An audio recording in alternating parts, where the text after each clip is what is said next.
Assalamualaikum warahmatullahi wabarakatuh.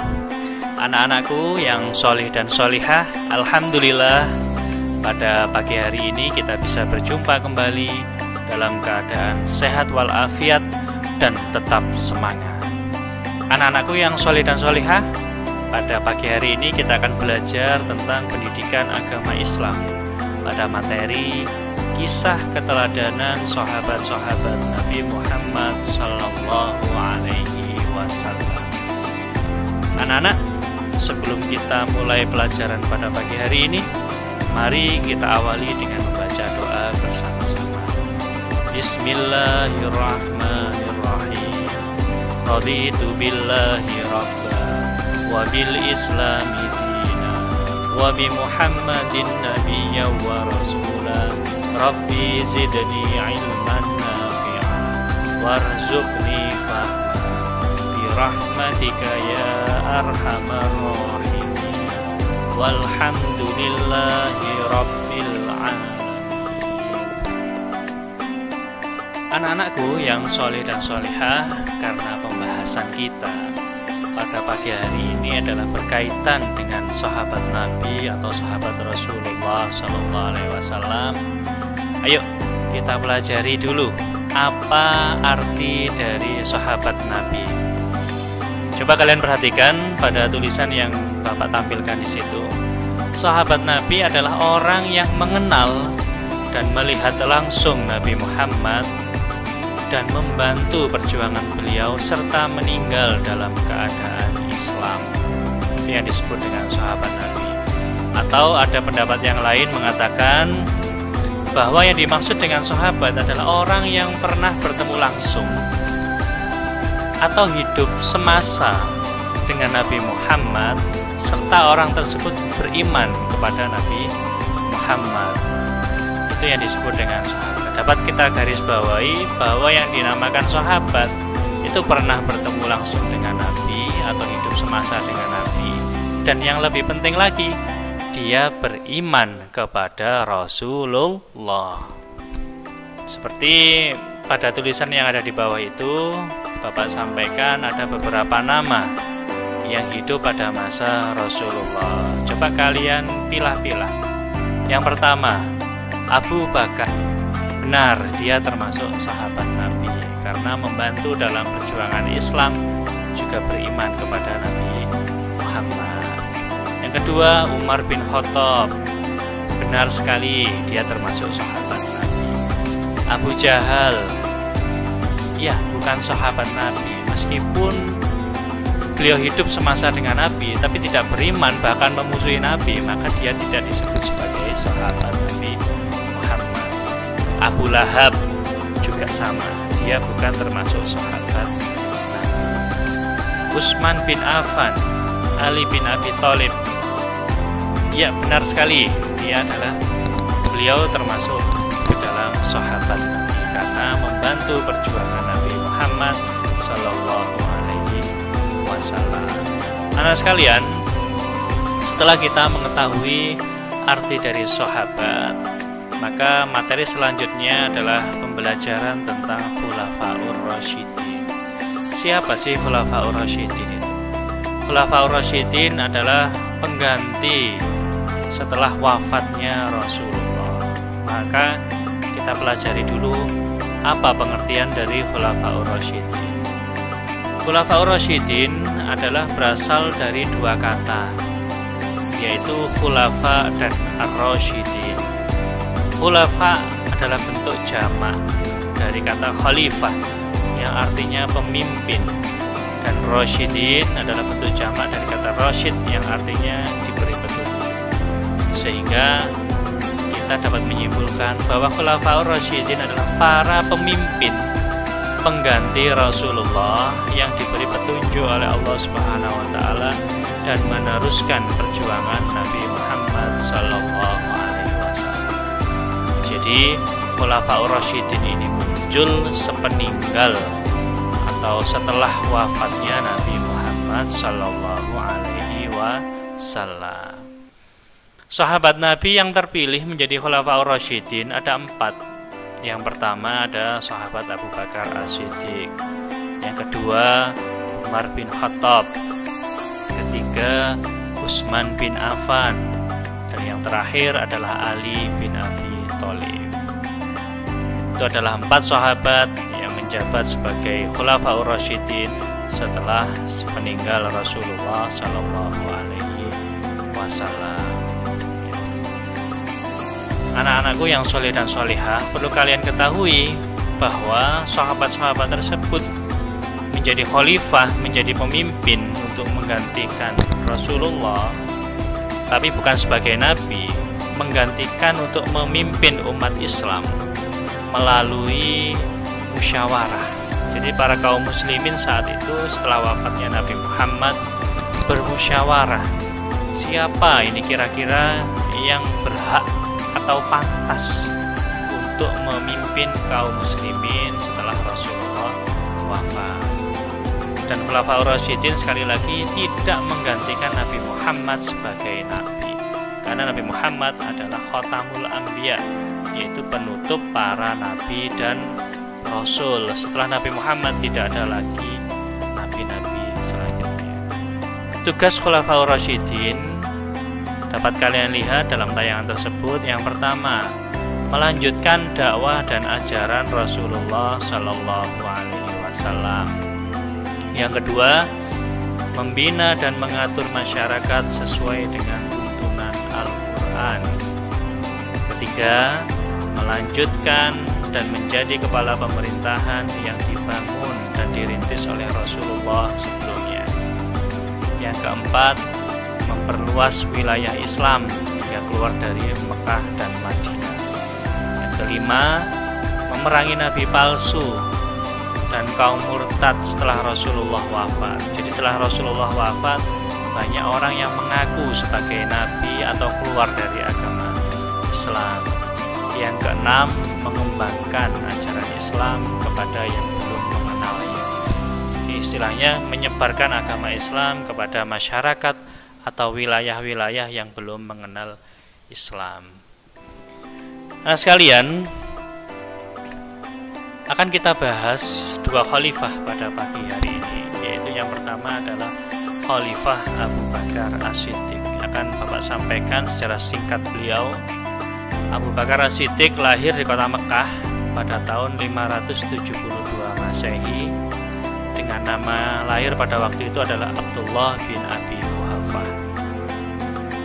Pada perkembangannya, Abu Bakar adalah orang yang pertama masuk Islam dari golongan dewasa, sehingga beliau tergolong dalam sahabat yang diberi julukan As-Sabiqunal Awwalun, yaitu orang-orang yang pertama kali memeluk agama Islam. Nama sahabat Abu Bakar mendapat gelar As-Siddiq.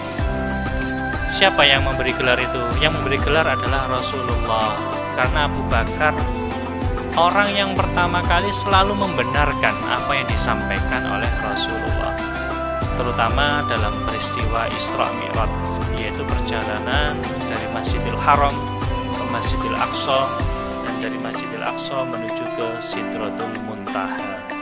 Setelah Rasulullah wafat, Abu Bakar menjadi orang yang pertama kali menjabat sebagai khalifah atas dasar musyawarah kaum muslimin. Kenapa kok Abu Bakar yang didulukan? Kenapa kok Abu Bakar yang dipilih? Karena dengan pertimbangan Abu Bakar pernah menggantikan sebagai imam pada saat sholat jamaah di Masjid Nabawi ketika Rasulullah sakit. Jadi selama Rasulullah hidup, Rasulullah selalu menjadi imam dalam kegiatan sholat jamaah. Ketika beliau sakit, Abu Bakarlah yang ditunjuk untuk menjadi imam pada saat sholat tersebut.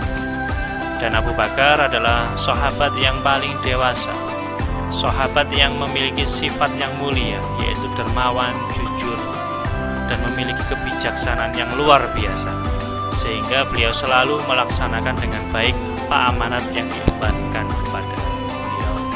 Itu adalah sejarah singkat dari Khalifah Abu Bakar As-Siddiq.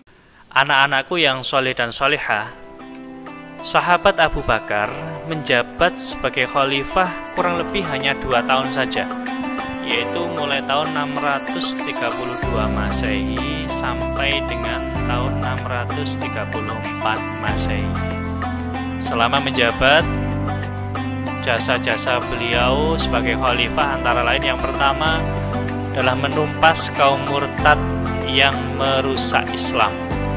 Jadi sepeninggal Rasulullah banyak orang yang keluar dari Islam, kemudian mereka mencari kelompok-kelompok yang mendukung mereka untuk keluar dari Islam dan membuat keributan dengan tujuan untuk merusak Islam.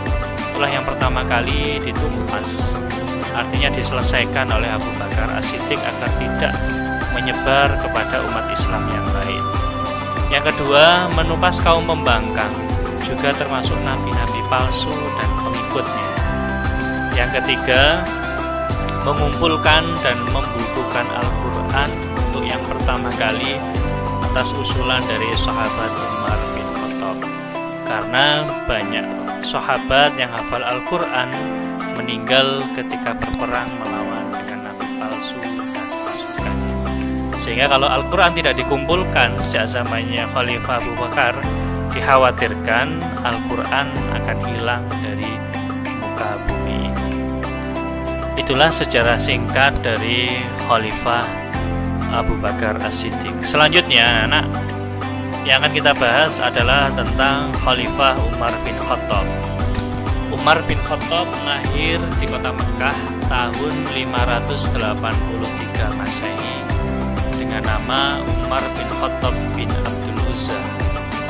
Beliau adalah tergolong keluarga menengah ke atas, karena pada saat itu banyak orang yang belum bisa membaca dan menulis, tapi keluarga Umar adalah keluarga yang cakap, pandai untuk membaca dan menulis, serta Umar ini terkenal memiliki tubuh yang kuat, sehingga beliau memiliki watak yang tegas dan keras hingga dijuluki dengan julukan singa padang pasir. Perlu kalian ketahui, pada awal Islam beliau sangat anti terhadap Nabi Muhammad dan Islam. Sehingga pada waktu itu jika ada orang yang masuk Islam, maka dia harus berhadapan dengan Umar bin Khattab. Karena Umar bin Khattab sangat tidak suka kepada Nabi Muhammad, tidak suka kepada agama Islam, juga pengikut-pengikut dari Nabi Muhammad SAW. Namun berbanding terbalik, ketika beliau sudah masuk Islam, beliau seolah-olah menjadi perisai bagi Nabi Muhammad dan umat Islam lain. Barang siapa yang memusuhi Nabi Muhammad, maka hadapilah aku. Itu yang disampaikan oleh Umar bin Khattab. Umar bin Khattab diangkat menjadi khalifah menggantikan Abu Bakar pada tahun 634 Masehi. Umar bin Khattab ini dikenal memiliki kehidupan yang sederhana. Apa saja jasa-jasa beliau saat menjadi khalifah? Umar bin Khattab menjabat sebagai khalifah kurang lebih 10 tahun, yaitu mulai tahun 634 Masehi sampai dengan 644 Masehi. Sahabat Umar ini wafat saat usia 60 tahun. Beliau wafat karena dibunuh oleh Abu Lu'lu', karena Abu Lu'lu' ini dendam dengan khalifah Umar bin Khattab. Peristiwa ini terjadi pada hari Rabu tanggal 25 Dzulhijjah tahun 23 Hijriah. Jasa-jasa Khalifah Umar selama menjadi khalifah, yang pertama adalah menetapkan tahun Hijriah, tahun hijrahnya Rasulullah dari Mekah ke Madinah, sebagai awal dari tahun Hijriah. Tahun Hijriah ini menjadi pegangan untuk kaum muslimin dalam menentukan ibadah. Contohnya permulaan bulan puasa, permulaan bulan Syawal, permulaan bulan Dzulqa'dah, Hijjah, sehingga orang bisa melaksanakan ibadah haji tentukan dari bulan Hijriah. Yang kedua, Khalifah Umar bin Khattab ini menjadi khalifah yang pertama yang mengumpulkan kaum muslimin untuk melaksanakan sholat tarawih. Yang ketiga, Khalifah Umar bin Khattab mendirikan lembaga kajian Al-Quran. Dan yang keempat, jasa beliau adalah merenovasi Masjidil Haram dan Masjid Nabawi. Salah satu diantaranya adalah memasang lampu-lampu pada masjid tersebut. itu adalah jasa dari Khalifah Umar bin Khattab. Hikmah yang dapat kita teladani dari kisah Khalifah Abu Bakar dan Umar bin Khattab, yang pertama adalah mencintai Rasulullah dengan segenap jiwa dan raga. Jadi tidak hanya dalam lisan saja, tapi dalam hati kita harus tertancap bahwa kita cinta Rasul dengan melaksanakan segala perbuatan terpuji yang dilakukan oleh Rasulullah SAW. Contohnya amalan-amalan sunnah yang dilakukan oleh Rasulullah SAW. Yang kedua, kita harus bersikap jujur dan bijaksana sebagai pemimpin. Yang ketiga, kita harus berkomitmen membangun nilai-nilai Islami walaupun Rasulullah telah wafat. Yang keempat, melaksanakan kewajiban dengan baik dan bertanggung jawab. Tidak boleh iri dengan teman yang lain. Kalau kita sudah diberi tanggung jawab, maka kita laksanakan dengan sebaik-baiknya. Yang kelima, rela berkorban harta bahkan nyawa untuk perjuangan Islam. Artinya ketika kita nanti sudah dewasa, apa yang dapat kita sumbangkan untuk agama kita, mari kita lakukan dengan baik. Nah sekalian, sampailah kita pada penghujung dari pelajaran ini. Mari pertemuan kita pada pagi hari ini kita tutup dengan bacaan hamdalah bersama-sama. Alhamdulillahirabbil alamin. Semoga apa yang kita pelajari pada pagi hari ini bisa bermanfaat di kemudian hari dan menjadikan kita sebagai putra-putri yang soleh dan solehah. Amin amin ya rabbal alamin. Kurang lebihnya Bapak mohon maaf. Wabillahi taufiq wal hidayah waridha wal inayah. Wassalamualaikum warahmatullahi wabarakatuh.